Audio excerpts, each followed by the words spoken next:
जय हिंद स्टूडेंट्स, मैं प्रभाकर पांडे।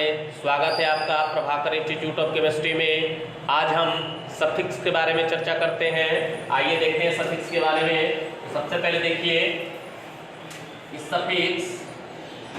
ये सफिक्स क्या है। तो इन्हें वर्ड रूट के बाद नाम में शामिल किया जाता है। वर्ड रूट का मतलब हो गया कि जितने कार्बन एटम होंगे उस कार्बन एटम का जो नाम होगा उसके बाद ही हम सफिक्स का उपयोग करते हैं।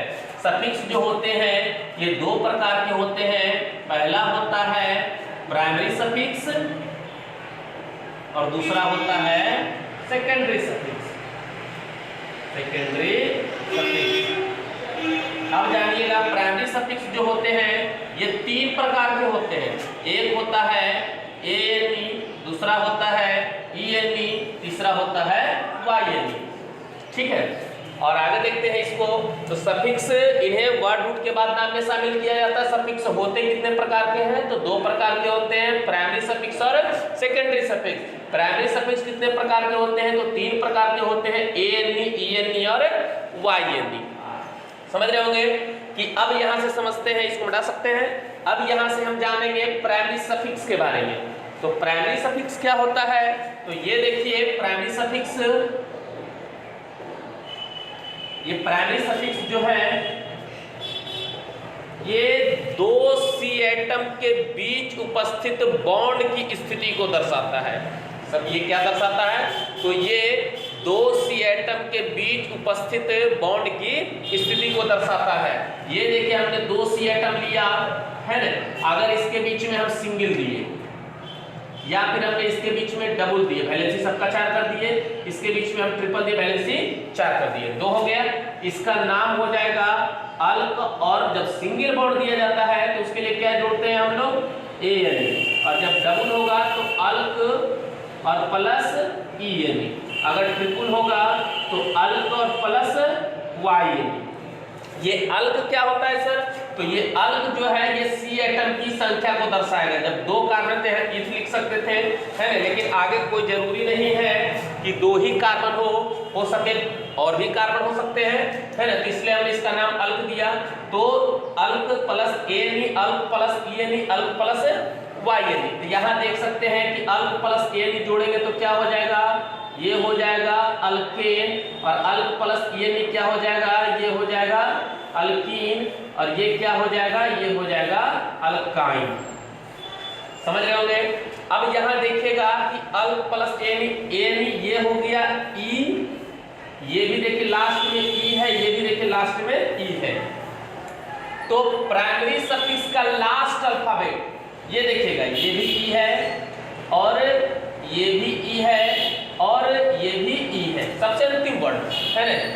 तो प्राइमरी सफिक्स के लास्ट अल्फाबेट E को टर्मिनल कहते हैं। क्या कहा जाता है? टर्मिनल। आगे जब आप सेकेंडरी सफिक्स में जानेंगे तो वहां पर देखिएगा कहीं कहीं रहेगा कि टर्मिनल लगा दे या कहीं कहीं रहेगा टर्मिनल हटा दे। ये टर्मिनल क्या होता है? तो प्राइमरी सफिक्स के लास्ट अल्फाबेट E को टर्मिनल कहते हैं। क्या कहते हैं? टर्मिनल कहते हैं। यहाँ तक क्लियर होगा? समझ रहे होंगे कि दो C एटम के बीच अगर सिंगल बॉन्ड है तो उसके लिए ANE जोड़ेंगे, दो C एटम के बीच अगर डबल है तो ENE जोड़ेंगे, और दो C एटम के बीच ट्रिपल है तो YNE जोड़ेंगे। तो यहाँ से हो जाएगा अल्केन, अल्कीन, अल्काइन। और प्राइमरी सफिक्स के लास्ट अल्फाबेट E को क्या कहते हैं? टर्मिनल कहते हैं। समझ रहे होंगे यहाँ तक। अब हम जानेंगे सेकेंडरी सफिक्स के बारे में। किसके बारे में जानेंगे? सेकेंडरी सफिक्स के बारे में जानेंगे। तो यहां से देखिए सेकेंडरी सफिक्स, तो इन्हें कहां जोड़ा जाता है? तो इन्हें प्राइमरी सफिक्स के बाद जोड़ा जाता है। प्राइमरी सफिक्स का मतलब हो गया ANE, ENE और YNE। तो इन्हें जो होता है प्राइमरी सफिक्स के बाद जोड़ा जाता है। सेकेंडरी सफिक्स जो होता है फंक्शनल ग्रुप का होता है। फंक्शनल ग्रुप का मतलब हो गया क्रियाशील समूह। सेकेंडरी सफिक्स फंक्शनल ग्रुप का होता है। अलग अलग फंक्शनल ग्रुप के लिए सेकेंडरी सफिक्स जो होगा अलग अलग होगा। यहां देखते जैसे हमने लिया कि कार्बोजाइलिक एसिड, कार्बोजाइलिक एसिड। तो कार्बोजाइलिक एसिड का सूत्र क्या होता है? COOH। इसका सेकेंडरी सफिक्स हो जाएगा आपको ओइक एसिड। या दूसरा लिखा हमने एल्डिहाइड, है ना, एल्डिहाइड का क्या होता है तो CHO, तो इसका सेकेंडरी सफिक्स क्या होता है एल होता है, एल एल। अगर तीसरा लिखा हमने एसिडमाइड, एसिड एमाइड, एसिड एमाइड का फॉर्मूला क्या होता है CONH2, इसका होता है एमाइड होता है, इसका सेकेंडरी सफिक्स क्या होता है एमाइड होता है। अगर हमने चौथा लिख दिया अल्कोहल, है ना, तो अल्कोहल का क्या होगा ऑल होगा। इस तरीके बहुत सारे फंक्शनल ग्रुप होते हैं, है ना। तो हमने समझा कि सेकेंडरी सफिक्स को जो है प्राइमरी सफिक्स के बाद जोड़ा जाता है। सेकेंडरी सफिक्स क्रियाशील समूह का होता है, अलग अलग क्रियाशील समूह के लिए सेकेंडरी सफिक्स अलग अलग होता है।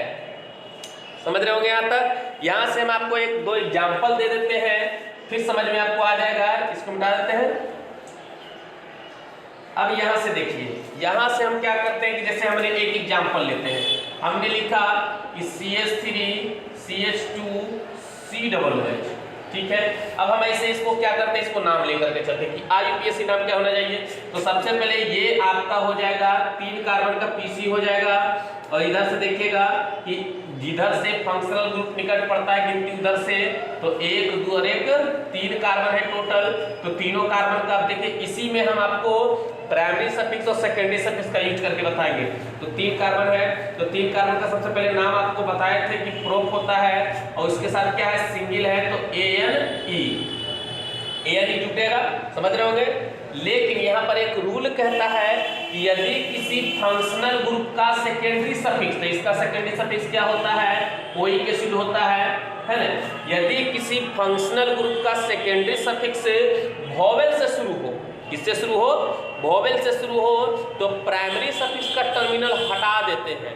तो यहाँ देखिएगा ओइक एसिड होता है, ओइक का पहला वर्ड क्या है तो वोवेल है, तो वोवेल है तो ई रहेगा, ई नहीं रहेगा, क्योंकि नियम कहता है यदि किसी फंक्शनल ग्रुप का सेकेंडरी सफिक्स वोवेल से शुरू हो तो प्राइमरी सफिक्स का टर्मिनल हटा देते हैं। एक टर्मिनल क्या हो जाएगा, टर्मिनल बताए थे कि ई को ही टर्मिनल कहा जाता है, ई को हटा दिए और क्या जुड़ जाएगा 1 ओइक एसिड। ये 1 क्यों लिखे, तो 1 पहला कार्बन पर है कार्बोजाइलिक, या फिर इसको ऐसे भी लिख सकते हैं 1 प्रोपेनोइक एसिड।